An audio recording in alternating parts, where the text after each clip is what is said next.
Sila, lahat besar, kapan enggak?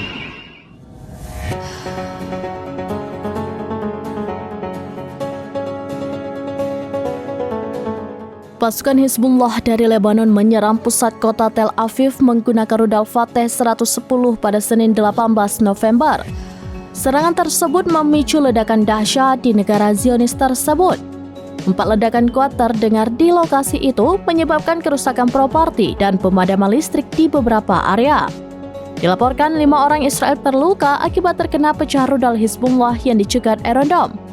Pecah rudal juga menyebabkan kebakaran dan kerusakan parah pada bangunan dan kendaraan di sekitarnya.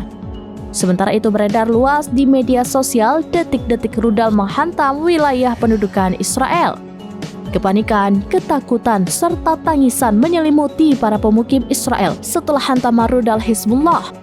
Dalam rekaman CCTV di dekat lokasi, terlihat warga Israel panik melarikan diri menuju tempat perlindungan. Sementara itu, Front Dalam Negeri Israel mengatakan sirine dibunyikan di Tel Aviv Raya dan lebih dari 100 kota besar dan kecil lainnya, termasuk kota Teluk Haifa di utara Tel Aviv. Selain itu, Hizbullah juga membagikan detik-detik pejuangnya melancarkan serangan ke Israel. Pada Sabtu 16 November 2024, Hizbullah menyerang 2 pangkalan militer Israel. Pangkalan tersebut terletak di wilayah Haifa dan Karmel. Penyerangan itu dilakukan pejuang Hizbullah menggunakan roket Nars 1 dan Fajr 5. Adapun dilansir di Jerusalem Post, sepanjang hari Sabtu itu, daerah Haifa dihujani rudal.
Download Tribun X sekarang, menghadirkan lokal menjadi Indonesia.